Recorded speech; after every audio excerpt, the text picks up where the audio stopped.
దేవుని ఉగ్రత, దేవుని కోపం ప్రజల మీదకి రాకుండా కావలి కాస్తున్న వాడే ఒక నిజమైన దైవజనుడు.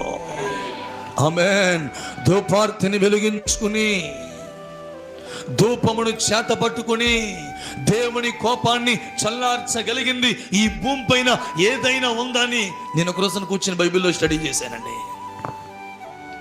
దేవుని కోపాన్ని చల్లార్చగలిగింది ఈ భూమి పైన ఏదైనా ఉందని స్టడీ చేస్తే నాకు రెండే మాటలు తేలిని మొత్తం బైబిల్లో ఫలితార్థం. ఒకటేంటంటే, అడ్డుపడగలిగిన దైవజనుడు ఉంటే దేవుని కోపం చల్లారుతుంది. ఆమేన్.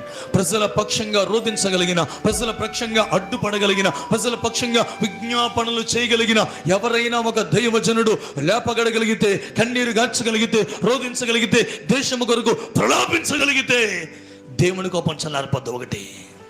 రెండవది, ఎప్పుడు దేవుడి కోపం చల్లారదంటే, ఎవరైతే తప్పు చేశారో, ఎవరైతే పాపం చేశారో వాళ్ళే పశ్చాత్తాపంతో ప్రభువా మమ్మల్ని క్షమించమని ప్రాధేయపడి దేవుని పాదాల చెంతకు రాగలిగితే దేవుని కోపం చల్లారుతుంది. స్తోత్రం చెప్పండి గట్టిగా. చేతులు తీసయ్యానికి స్తోత్రం అని చెప్పండి గట్టిగా.